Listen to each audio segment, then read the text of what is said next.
Twitter का alternative कू app घिरा विवादों में। कू ऐप में चीन की शिनवेई कैपिटल का निवेश। शहरों में लगाए गए नाइट कर्फ्यू। रात 10 बजे से सुबह 6 बजे तक night curfew. CM Tirath Singh Rawat घिरे सुर्खियों में। महिलाओं के पहनावे पर की थी टिप्पणी। कुलपति की चिट्ठी पर लिया गया संज्ञान। मस्जिद पर लगे लाउडस्पीकर की बदली गई दिशा। इन अहम खबरों पर हम करेंगे चर्चा, लेकिन सबसे पहले कवर स्टोरी पर करेंगे बात। आज कवर स्टोरी में होगी भारत में बने ट्विटर के अल्टरनेटिव कू ऐप की बात। हाल ही में कू ऐप काफी चर्चे में आ गया है।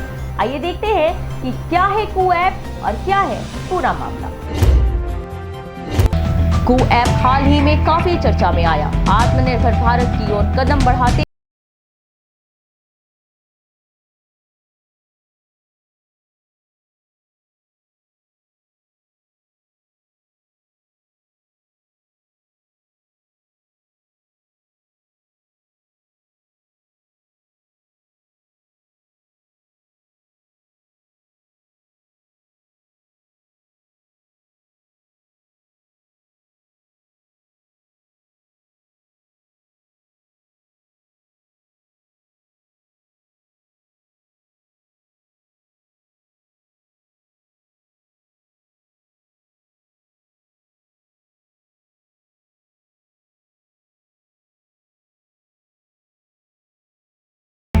कंपनी में एक चीनी फर्म ने निवेश किया है।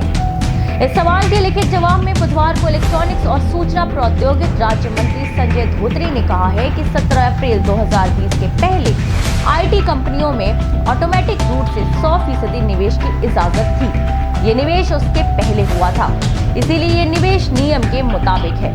17 अप्रैल 2020 को सरकार एक नया नोटिफिकेशन लेकर आई थी, जिसके मुताबिक पड़ोसी देशों से आने वाले एफडीआई के लिए सख्त जांच की व्यवस्था की गई। आपको बता दें कि इस ऐप के प्रमुख निवेशकों में पूर्व क्रिकेटर जवाहर श्रीनाथ, बुक माई शो के फाउंडर आशीष, हेमराजानी उड़ान की को फाउंडर सुजीत कुमार, फ्लिपकार्ट के सीईओ कल्याण कृष्णमूर्ति और जोरोधा के फाउंडर निखिल कामत शामिल हैं।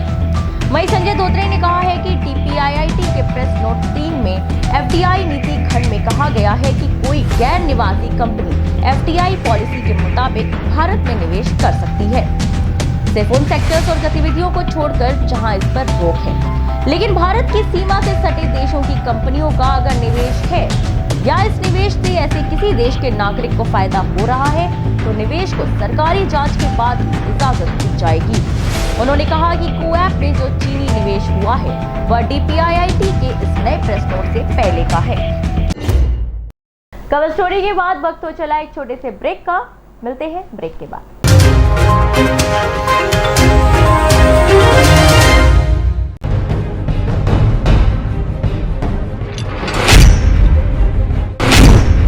बहने लगी है चुनावी बयान। अब होंगे विकास के दावे, गली मोहल्लों को चमकाने के वादे।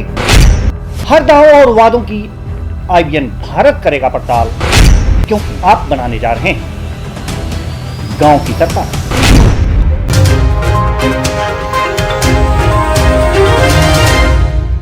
नमस्कार, ब्रेक के बाद स्वागत है आपका अहम खबरों में। मार्च 2021 के आते ही और देश में एक बार फिर से कोरोना की लहर तेज होता देख साल 2020 के मार्च का मंजर एक बार फिर से दोहराता नजर आ रहा है। आइए देखते हैं इस पर एक खास रिपोर्ट। कोरोना के बढ़ते मामलों को देखते हुए देश के कई राज्यों और शहरों में फिर से नाइट कर्फ्यू लगाए गए हैं। महाराष्ट्र के नागपुर, अकोला और पुणे, तो वहीं गुजरात के अहमदाबाद के साथ साथ 4 शहरों में नाइट कर्फ्यू लगा दिया गया है। मध्य प्रदेश की राजधानी भोपाल और इंदौर में बुधवार रात से नाइट कर्फ्यू लगाया जा रहा था।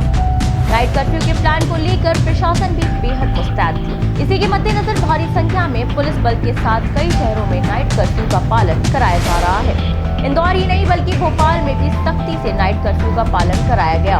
वहीं दूसरी ओर गुजरात सरकार ने मंगलवार को जारी आदेश में कहा था कि अहमदाबाद, वडोदरा, सूरत और राजकोट में 17 मार्च यानी कि बुधवार से 31 मार्च तक हर रोज रात 10 बजे से सुबह 6 बजे तक नाइट कर्फ्यू लगाया जाएगा। पुलिस ने सूरत में आज से नाइट कर्फ्यू का पालन कराना शुरू कर दिया है। इसके साथ ही पंजाब सरकार ने भी पटियाला, लुधियाना समेत 8 लगा दिया है। इतना ही नहीं बल्कि मास्क न लगाने वालों के खिलाफ सख्त एक्शन लेने के निर्देश भी दिए हैं।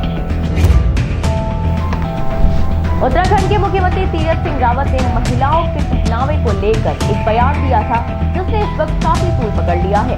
आइए देखते हैं इस पर एक रिपोर्ट।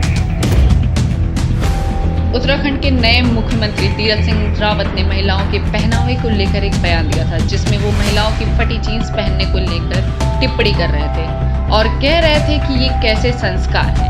तीरथ सिंह रावत ने युवाओं को पश्चिम सभ्यता और की ओर आकर्षित होने और संस्कार सीखने को भी लेकर बयान दिया था। इस मामले में सोशल मीडिया पर काफी गर्मागर्मी छिड़ गई है। वहीं दूसरी ओर राजनीतिक प्रतिक्रियाओं ने भी घेरना शुरू कर दिया है।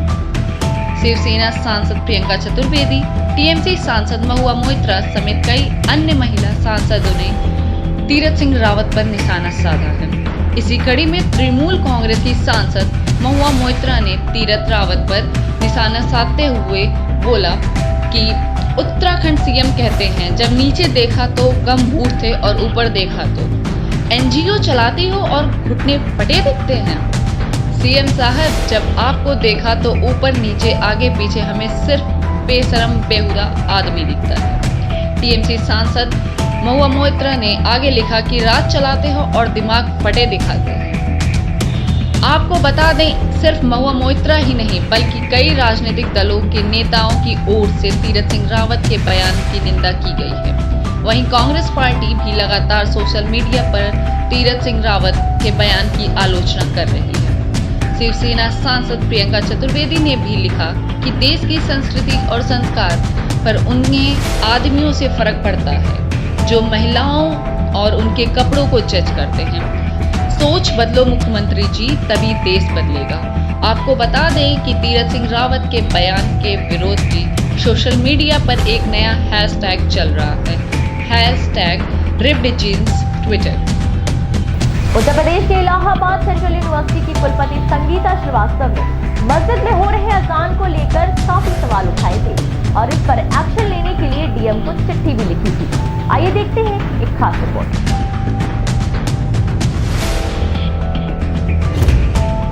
उत्तर प्रदेश के इलाहाबाद सेंट्रल यूनिवर्सिटी की कुलपति संगीता श्रीवास्तव की चिट्ठी पर संज्ञान लेते हुए प्रयागराज के सिविल लाइंस में स्थित लाल मस्जिद के मीनार पर लगे लाउडस्पीकर की दिशा बदल दी गई है।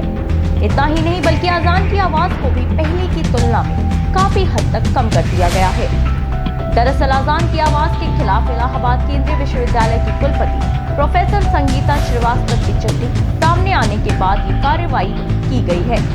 मस्जिद पर मौजूद मोहम्मद कलीम ने आज तक को बताया है कि सुबह जब हमने अखबार में पढ़ा तो बहुत दुख हुआ कि एक पाक आवाज किसी को तकलीफ हो रही है। उन्होंने आगे कहा कि अल्लाह का हुक्म भी है कि वो इबादत हमारे लिए बेकार है जो किसी को तकलीफ देकर की जाए, और कुरान में भी इस बात का जिक्र है। मोहम्मद कलीम ने कहा है कि इस मामले पर हम सब ने बैठकर फैसला किया है कि तमाम लोगों को तकलीफ में डालकर इबादत नहीं कर सकते, इसीलिए हमने सबसे पहले वीसी के घर की तरफ से हॉर्न का डायरेक्शन बदलकर रोड की तरफ कर दिया है और आवाज भी धीमी कर दी है।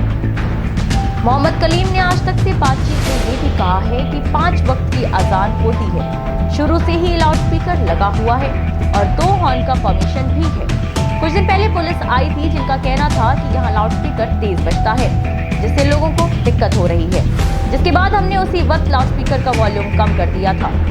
उन्होंने कहा कि सुबह के वक्त माहौल में शांति रहती है, कोई कोलाहल नहीं रहता है, इसीलिए वो आवाज भी तेज लगती है। अब आगे अगर सुबह के वक्त किसी और को दिक्कत होती है तो हम उसका वॉल्यूम बिल्कुल स्लो कर देंगे ताकि 50 मीटर या 100 मीटर तक की आवाज न जाए। इस मामले पर एक स्थानीय महिला ने कहा है कि तेज आवाज से डिस्टर्ब तो होता ही है, हमें अजान से दिक्कत नहीं है, लेकिन हर चीज एक दायरे में होनी चाहिए। बच्चों की परीक्षा का वक्त है, आवाज कम कर देना चाहिए। वहीं दूसरी ओर विश्वविद्यालय परिसर में कुछ छात्र संगठनों और राजनीतिक दलों से जुड़े कार्यकर्ताओं ने कुलपति के इस बयान और चिट्ठी के विरोध में प्रदर्शन भी किया। फिलहाल समाचार दुनिया में आज के लिए इतना ही। मुझे दीजिए इजाजत। नमस्कार।